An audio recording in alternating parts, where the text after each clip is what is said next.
어려운 정치 토론은 그만. 게임처럼 톡톡 튀고 흥미진진한 토론의 세계가 열립니다.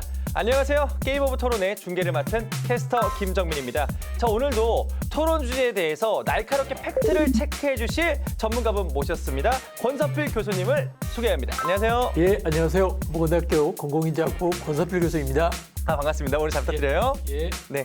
자, 오늘은 저희가 지방자치 그 활성화를 위하여라는 주제로 이야기를 나눠보려고 하는데요. 자, 우리나라의 지방자치의 활성화가 현재 부족한 상황인 건지, 자, 어떤 상황인지 좀 궁금하기 때문에 자, 이러한 부분에 있어서 여러 가지 활성화가 되기 위한 변화 같은 것들 있잖아요. 예, 여러 가지 좀 궁금한 것들이 좀 많이 생기긴 하는 것 같아요. 혹시 좀 어떤 방법이 좀 있는지. 지방자치와 관련해서는 아마 크게 코로나 이후에 네. 우리가 격리를 하면서부터 생활 환경 반경이 좋아지기 시작했거든요. 따라서 가까운 데에서 문제를 해결해야 된다라고 하는 게 한 가지고요. 우리가 살고 있는 동네에 직접 내가 뭔가 개입을 해야 된다라고 하는 이런 측면도 다들 느끼고 있는 것 같아요. 동네 문제를 내 손으로부터라고 하는 그 풀뿌리 민주주의 얘기하는 그런 얘기도 있고요.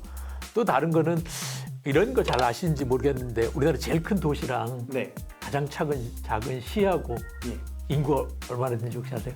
시요. 일단 서울시는 900 후반, 중후반대일 거고. 서울시는 이제 광역자치단체니까 그렇고요. 예. 기초자치단체라고 있는데 혹시 네. 시 중에 제일 큰 데가 어딘지? 잘 모르겠습니다. 혹시 어디죠? 수원시가 예. 인구가 120만이거든요. 그렇죠. 근데 기초자치단체 중에서 제일 작은 데는 울릉군이 있는데 네. 울릉군 인구가 얼마나 되는지 혹시 아세요? 잘 모릅니다. 예. 8,800명 쪽이요. 8,800명이요. 그러니까 한쪽은 120만 그렇죠. 똑같이 기초자치단체인데 120만. 한쪽은 8,800명. 그러니까 이 차이가 엄청 크잖아요. 그러면 이 큰 차이를 어떻게 해결할 수 있나? 각자 알아서 하라고 해요. 바로 이런 측면에서 네. 자치라고 하는 것이 필요하다고 할 수 있습니다. 그렇습니다. 저희가 얘기를 들어보니까 벌써부터 흥미진진해지는 그런 주제가 아닌가라는 생각이 드는데요. 지방자치의 활성화를 위해서 우리 또 선수분들이 어떠한 근거를 가지고 이야기 나눌지 궁금해집니다. 자, 그럼 지금 바로 선수들을 만나보도록 하겠습니다.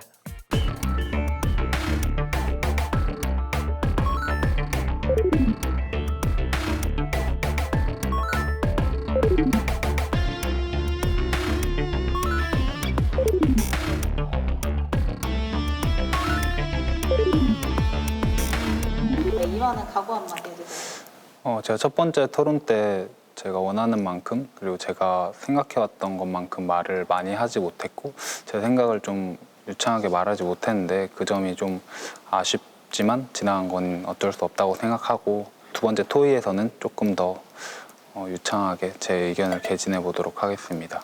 준비한 대로 열심히 해보도록 하겠습니다.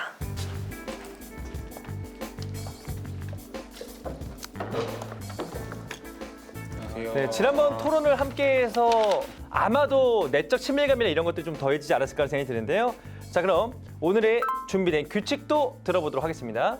토론은 총 3라운드로 진행됩니다.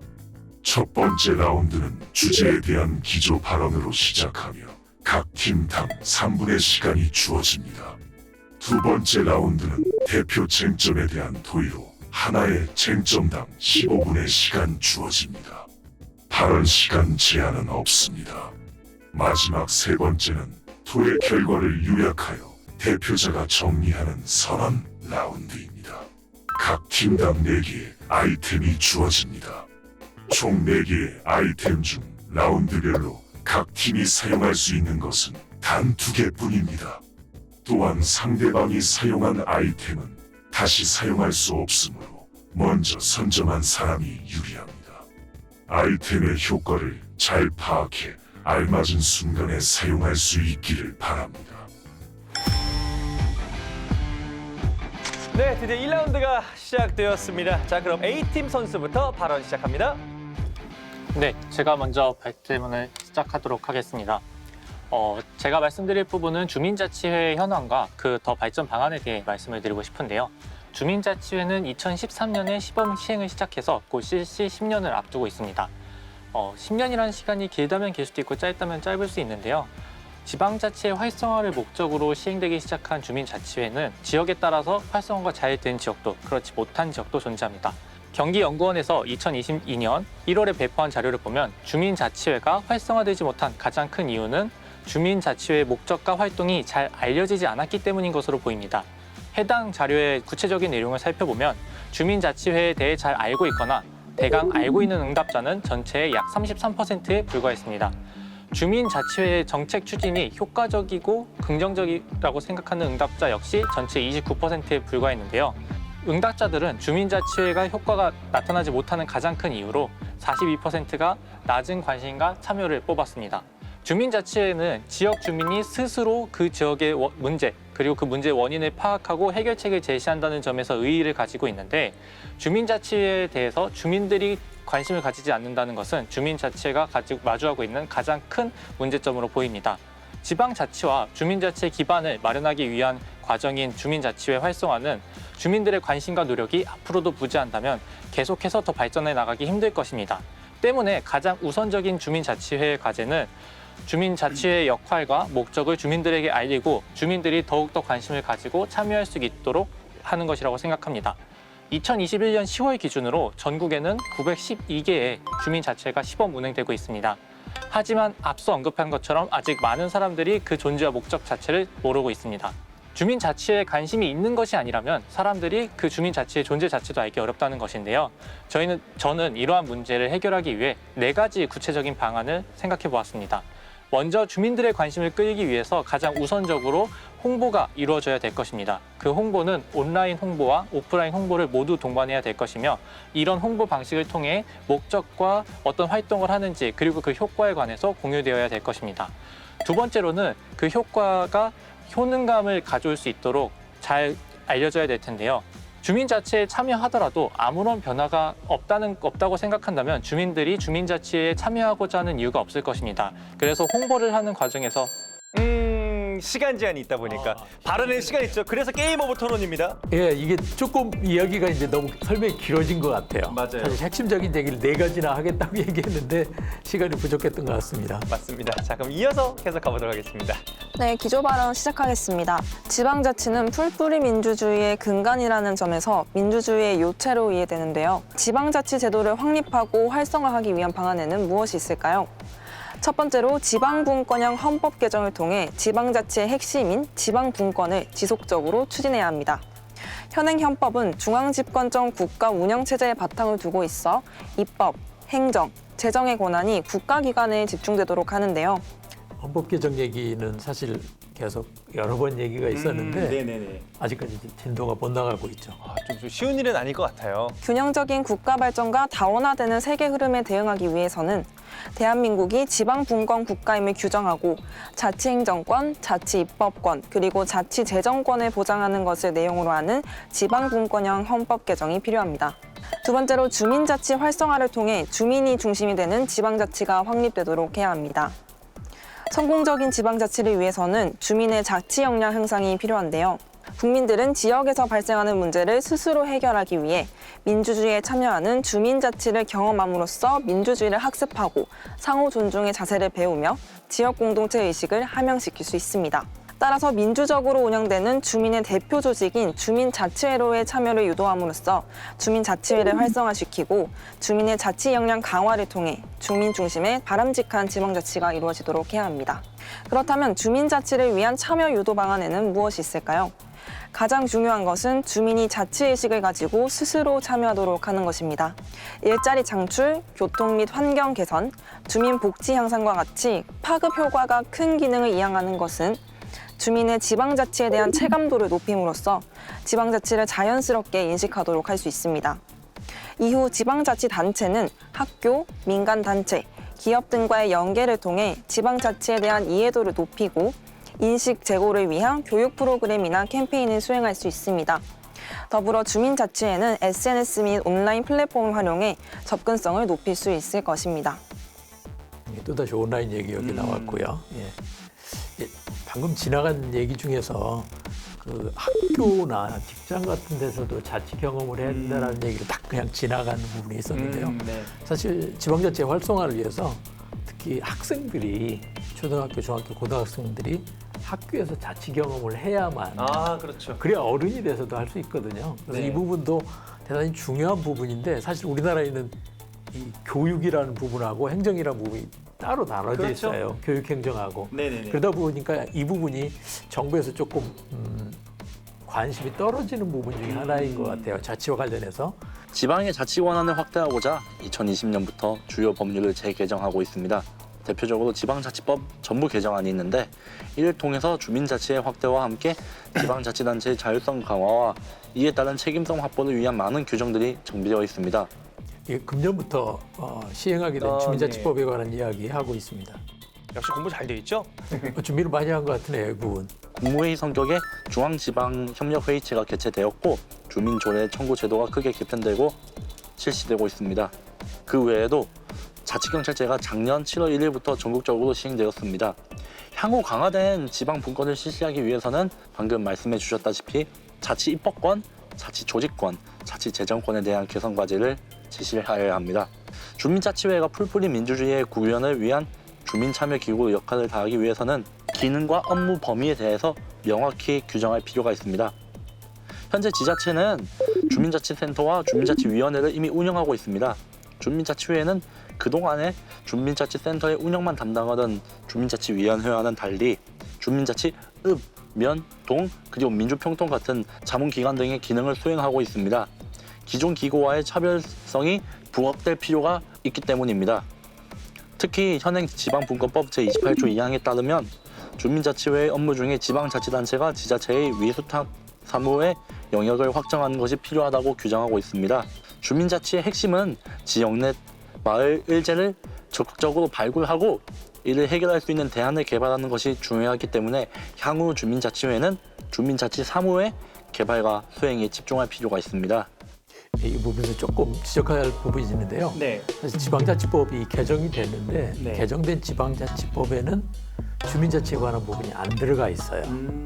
그래서 지금 현재 주민자치회는 네. 방금 얘기하신 특별법 28조에 근거해서 하고 있어서 지방자치법이 그 주민자치와 관련해서는 미흡하다라고 하는 지적이 지금 많이 되고 있는데 네네. 그 부분은 좀 빠진 것 같습니다. 아, 그렇군요. 예. 지역에는 주민자치회 외에도 다양한 지역의 자생적 참여 기구들이 있는데 유사단체와의 통합 및 업무 조정의 문제가 해결될 필요가 있습니다. 지역별로 바르게 살기라든지 새마을운동협의회 같은 직능 단체들이 있고 읍, 면, 동 단위의 마을계획단, 이장통장협의회단, 각종 지역발전위원회 등의 주민자치위원회와 유사한 역할을 수행하는 기구들이 있습니다. 지금 이제 중요한 부분이 현장에서 이루어지고 있는 중요한 부분 얘기하시는 것 같아요. 네. 읍면동 단위에서 그렇죠. 주민자치회가 있고 기타 다른 단체들이 많이 있거든요. 네네. 이 기타 다른 단체들이 이미 있는 거가 어떻게 서로 연결이 될 건지 주민자치회랑 연결될 건지라고 하는 부분이 사실 명확하게 정리된 게 없어요. 그렇죠. 네, 그런데 그 부분에 대해서 현장에서 겪는 문제에 대한 그 설명을 좀 하고 있는 것 같습니다. 이게 이제 지방자치를 활성화하는데 중요한 요인이긴 한데 어떻게 해결해야 될지에 대한 조금의 방향도 제시를 한 것 같습니다. 네, 끝까지 보면 또 그런 어떤 결론에 도달할지 저희가 한번 지켜보시죠. 큰 흐름은 이미 좀 만들어지는 것 같습니다. 예, 맞습니다. 주민자치에 관한 얘기가 이제 집중적으로 나오고 있는 것 같네요. 향후 주민자치위원회가 주민을 대표하는 조직으로서 참여 유도를 활성화하려면 읍면동 단위의 기반을 두고 있는 기타 조직들에 대한 기능의 활성화가 필요하다고 생각합니다. 기조 발언 마치겠습니다. 다음 기조 발언 시작하도록 하겠습니다. 지방자치는 단체자치와 주민자치가 결합된 것으로서 자신이 속한 지역의 일을 주민 자신이 처리한다는 민주정치의 가장 기본적인 요구에 기초를 두고 있는 것입니다. 하지만 이미 지나버린 세월과는 비교되게 지방자치는 시간의 흐름 속에서도 여전히 개진되지 못하고 그 현상을 유지하고 있습니다. 즉, 평행적으로 보면 제자리 걸음이나 다른 현상들과 동일선상에 두고 비교한다면 오히려 퇴보하고 있다는 표현이 좀 더 적당한 것 같습니다. 강력한 표현이네요. 그렇죠. 예, 퇴보하고 있다. 예. 하지만 그럼에도 지방자치는 방치할 수만은 없는 아주 중요한 정책입니다. 중앙정부가 지방 관할까지 모두 통제하고 관리하는 것은 경제적으로나 정치 운영적으로나 효율적이지 못하기 때문입니다. 그리하여 지방자치가 지지부진한 채로 활성화되지 못한 까닭과 그간의 문제점을 보완하고 이를 넘어서 지방자치가 그 명칭에 걸맞게 알맞은 역할을 수행할 수 있도록 방안을 모색해야 합니다. 지방자치 활성화를 위해 이러한 주민자치 역시 고려함이 필수적이라는 것을 강하게 역설합니다. 지방자치 활성화를 위하여 주민자치의 중요성을 논하고 싶습니다. 가장 기본적으로 주민자치의 가장 큰 문제점은 인식의 부재입니다. 역시 주민자치 얘기가 나오고 있고요. 예, 인식 부재라고 하는 걸 지적하고 있네요. 자본주의 사회를 살아가는 현대 시민들은 직면한 상황에 맞서기 바쁩니다. 따라서 어찌 보면 당장의 큰 리턴 값이 없다고 느낄 만한 일에는 자신의 신경을 크게 쏟지 않습니다. 그러다 보니 이러한 주민자치에 대한 인식이 여전히 저조한 것 같습니다. 또한 주민자치 내부의 운영을 맡을 구성원들에 대한 높은 선발 기준과 잣대 그리고 선발 인원 연령대의 다양성이 요구됩니다. 아주 중요한 부분을 얘기하고 있는 것 같아요. 다양성. 특히 청년들 입장에서는 목소리를 좀 낼 수 있게 해달라고 얘기를 하는 것 같습니다. 그렇죠. 이 주민자치 현장에서도 대부분 5, 60대 이상 특히 남자 중심으로 남성 중심으로 주민자치가 구성되고 있는 게 현실이어서 네네. 저렇게 청년들이 목소리 내는 거 의미 있다고 생각을 합니다. 이번 대선에서도 느낀 바이지만 세대별로 사회를 바라보는 방식 그리고 지향하는 패러다임이 어느 정도 다르다고 생각됩니다. 이는 오히려 긍정적으로 바라본다면 다양성 있는 주민자치를 구성하여 다양한 의견을 수용 그리고 협력하여 바람직한 정책을 고안해낼 수 있다는 자유민주주의의 이념에 부합한다고 생각합니다. 가장 주의해야 할 점은 국민의 세금이 들어가는 이러한 자치회가 그 구성원들을 자칫 잘못 선발했다가는 진정한 취지의 지방자치 활성화 실현에 기여할 국민이 아니라 이를 교묘히 바꾼 시민 혹은 외국인 등이 포함되어 기존의 취지가 몰각되어 그 기능을 위협할 수 있다고 생각합니다. 따라서 위와 같은 방안들을 강하게 필요를 역설하는 바입니다. 감사합니다.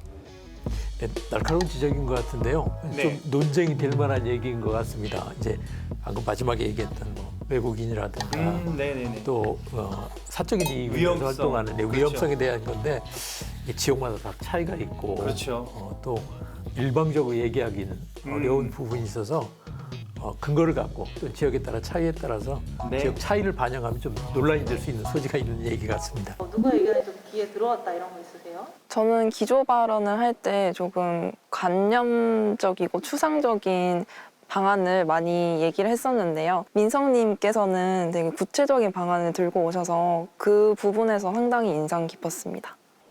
딱 어떤 걸 특정해서 하나가 인상 깊었다기보다는 저는 이제 제 전공 자체가 워낙 법이랑 제도 쪽이랑 거리가 있다 보니까 저런 법적인 접근 자체가 저한테는 상당히 흥미롭고 인상적이었던 것 같아요.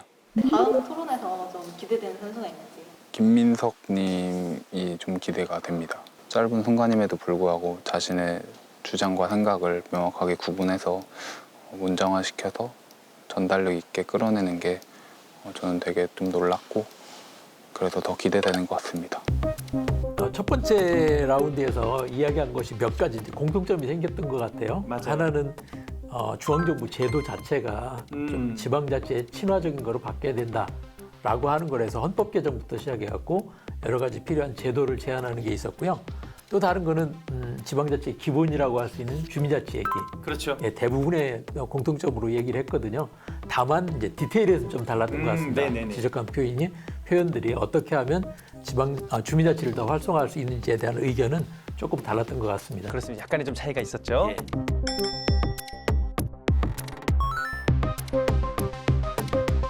네, 2라운드는 쟁점 토론입니다. 총 3가지의 쟁점을 중심으로 지방자치 활성화 방안을 살펴보는 시간을 가져볼 텐데요. 첫 번째 쟁점은 우리나라 지방자치의 현주소는 어떠한가에 대한 이야기고요. 현재 지방자치가 잘 이루어지고 있는지, 그렇지 않다면 이유는 무엇인지에 대해서 저희가 선수들의 의견을 들어보도록 하겠습니다.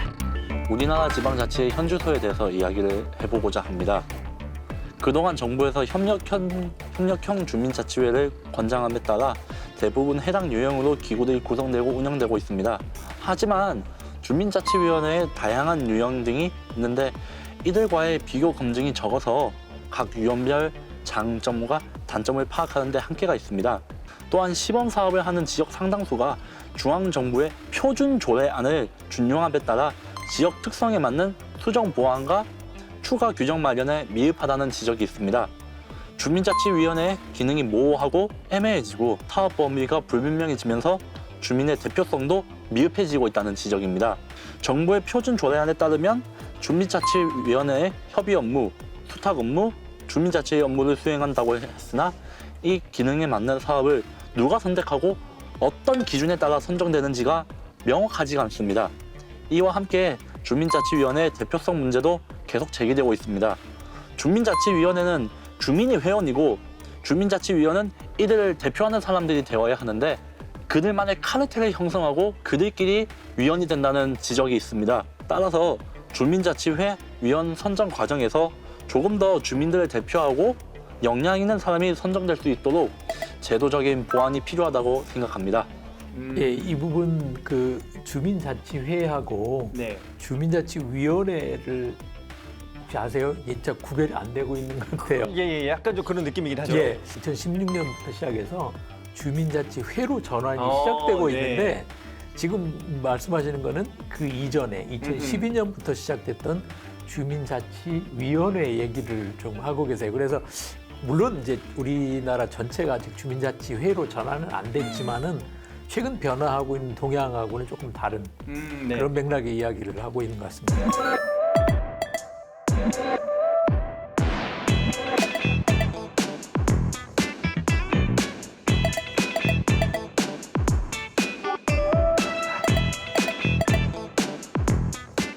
이제 재정 자립도와 관련해서 단적으로 볼 수 있는 예시가 이제 부동산만 사실 단적으로 생각해도 좋을 것 같은데요. 수도권 같은 경우에는 뭐 근 5년간 정말 엄청난 상승 속도로 부동산 값이 치솟았습니다. 그에 반해서 지방, 예를 들어서 뭐 경상남도 혹은 뭐 전라도 이런 곳의 부동산은 전과는 다름없는 혹은 하락한 그러한 추세를 보이고 있습니다. 이는 곧 수도권 쏠림 현상과 수도권에 존재하는 중앙당이 너무 큰 세력을 가지고 있는 것이 아닌가. 이는 반대로 말하면 여전히 지방자치는 홀로 동떨어져서 어떠한 자립도 이루지 못하고 있는 것을 보여주는 실정이라고 생각합니다. 예, 최근 문제에 부동산 문제를 가지고 아주 좋은 지적을 네. 하고 있는 것 같아요. 최근 부동산 뭐 지난 대선 때 큰 이슈가 됐던 것처럼 부동산 격차가 엄청나게 커졌잖아요. 그렇죠. 예, 수도권 중에서도 비싼 데는 더 두 배, 세 배 심해. 올라가고 나머지는 오히려 조금씩 떨어진 데도 있거든요. 네. 그러면 바로 이런 그 격차를 어떻게 줄일 건가라고 하는 그 격차 해결 방법 중에 하나로 지방자치를 이야기하기도 합니다. 네. 그래서 지방자치에 대한 새로운 근거 또는 논리로 이야기할 수 있는 부분인 것 같아요. 맞습니다. 이건 아주 최근에 나타난 현상이죠. 해당 부분에 대해서 조금 더 정정을 하고 구체적인 설명을 드리고 싶은데요. 부동산 가격이 특정 지역에서만 상승하는 것이 재정 자립도와 직접적인 연관이 있는 것은 아니지만 지방자치가 잘 이루어지지 않는다는 현실을 보여주는 것은 충분하다고 생각을 합니다. 주택 역시 하나의 자산인데 자산이라는 것은 더 큰 가치가 있을 수도 낮은 가치가 있을 수도 있다는 얘기입니다. 지방에 있는 집 한 채와 수도권에 있는 집 한 채는 그 가치가 다를 수밖에 없는데요. 왜냐하면 현재 대부분의 시설이나 시스템이 수도권에 집중되어 있고 그것은 단순히 일자리뿐만 아니라 여러 가지 문화시설 역시 이에 해당하기 때문에 지방에서 같은 주택을 한 채 갖고 있다고 하더라도 수도권에 그것에 비해 떨어질 수밖에 없습니다. 그래서 이렇게 부동산이 특정 지역에서 더 크게 올라가고 있다는 얘기는 우리나라가 얼마나 수도권 집중적으로 돌아가고 있는지 보여주고 있다는 것을 알 수 있는 단적인 사례인 것 같고요. 맨 앞서 얘기하셨던 박진원님의 말씀으로 돌아가 보자면은 주민자치회 대표성에 대한 이야기를 해주셨는데 대표성 문제가 발생하는 이유는 선정 방식에도 있지만 모든 주민이 주민자치회에 참여할 수 없는 것이 현실이기 때문이라고 생각합니다. 현실적인 문제죠. 그렇죠. 예. 앞서 말씀드렸던 경기연구원의 자료를 바탕으로 하면은 응답자 중에 75%가 주민자치회에 참여하기 힘들다라고 얘기를 했고 그중 50%는 그 원인으로 시간이 부족하다는 것을 지적했습니다. 좋은 지적인 것 같습니다. 이 부분. 이렇게 시간이 없는 상황 속에서 참여하기 어려운 주민자치회의 형태는 모든 주민이 참여할 수 없게 만들고 그래서 그 속에서 선정되는 주민 대표 역시 대표성을 상실하게 만드는 원인으로 작용한다고 생각합니다. 저도 그 의견에 동감은 하지만 일과 시간 평일 뭐 오후 때 과연 시민 참여를 할 수 있는 이제 우리 지역 주민들이 얼마나 있을지 조금 의구심이 듭니다. 대부분 주민자치위원회 회원들 보면은 체육회부터 시작해서 자영업자들이 대부분이고 회사원은 극히 드물고 있습니다. 이런 상황을 본다면은 시민 참여를 주민자치위원회가 결국에는 주민자치를 방해하고 있는 것이 아닌가 이런 생각을 같이 하고 있습니다. 그 부분에 대해서 제 의견을 덧붙이자면 말씀하신 것처럼 일부분 자영업자 같이 시간이 조금 생길 수 있거나 혹은 이제 스포츠 단체 같은 곳에서 주로 주민자치회를 이루게 된다면은 전체 주민이 참여한다라고 하는 주민자치회의 기본적인 목적과 의의를 상실하게 될 거라고 생각합니다. 물론 이제 그분들이 주민자치회에 성실하게 참여하는 것이 카르텔과 같은 안 좋은 쪽으로 이루어진다는 것은 아니지만 주민자치회의 기본적인 목적을 달성하기 위해서는 기본적으로 모든 주민들이 참여할 수 있는 상황을 만들어줘야 될 텐데 우리나라의 현 주소를 볼 때는 그런 상황이 많이 이루어지지 못한 것 같습니다. 그래서 우리가 추후 논의를 할 때에는 어떻게 하면 접근성을 높여서 많은 시간을 투자하지 않고도 주민들의 의견을 반영할 수 있는지 등의 여러 가지 방안이 논의되어야 될 것 같습니다. 네, 지금 이 부분도 네. 지금 두 학생이 계속 그 주민자치의 구성에 대해서 그렇죠. 이야기하고 있는데 사실 이 부분도 팩트 체크가 좀 필요한 것 같아요.